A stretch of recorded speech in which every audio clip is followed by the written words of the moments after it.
Alors à mon avis, on n'est pas tout à fait sur le même type de conflit à la DGFiP qu'à la BNF, parce qu'à la BNF, il y a un donneur d'ordre direct, donc le lien de subordination est encore relativement clair. Donc il y a une articulation de la relation de travail avec la relation commerciale via le marché, mais on est encore dans une structure relativement classique de lien entre le marché et le salarié. Donc le donneur d'ordre intervient sur son prestataire en disant voilà, on nous a remonté que les conditions de travail sont dégradées, donc le donneur d'ordre est directement interpellé sur sa responsabilité.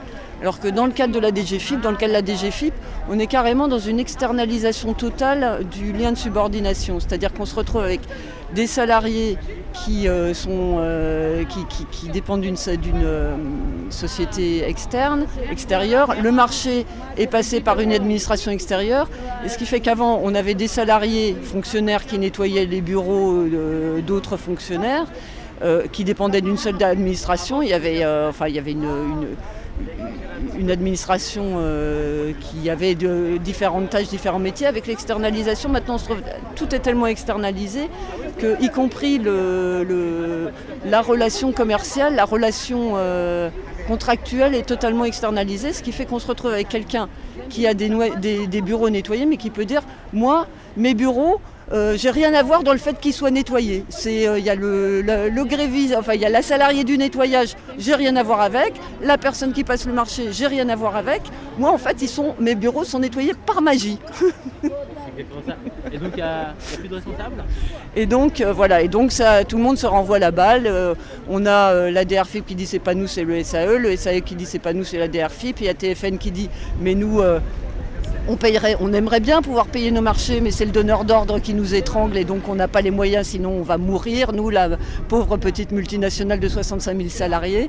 Et finalement, au bout du compte, qu'est-ce qui se passe ? On se retrouve avec une dette publique qui est externalisée vers les salariés les plus précaires. C'est-à-dire qu'on a vu les grévistes, par exemple dans le 17e, là, quand on faisait le rassemblement devant le 17e, il y avait un gréviste qui disait « mais moi, avec mon salaire, je ne peux pas vivre, je suis obligé de m'endetter ». Et c'est exactement ça, c'est le transfert de la dette publique sur la dette privée du salarié le plus précarisé de la société. Les salariés, pour arriver à avoir un salaire qui leur permette de vivre, ils doivent faire 2, voire 3 employeurs successifs. Donc, simplement pour être au-dessus du seuil de pauvreté, ils ont des amplitudes horaires délirantes, qui peuvent aller jusqu'à 15 heures. Pour parfois gagner, on a vu une salariée en 2012 sur le conflit rue de Londres. Elle travaillait pour 3 employeurs différents. Il y en avait un à Paris, un à Aubervilliers, je ne sais plus où était le troisième. Elle avait une amplitude horaire de 15 heures par jour, alors qu'elle avait 3 enfants à charge. Et elle gagnait 450 € par mois.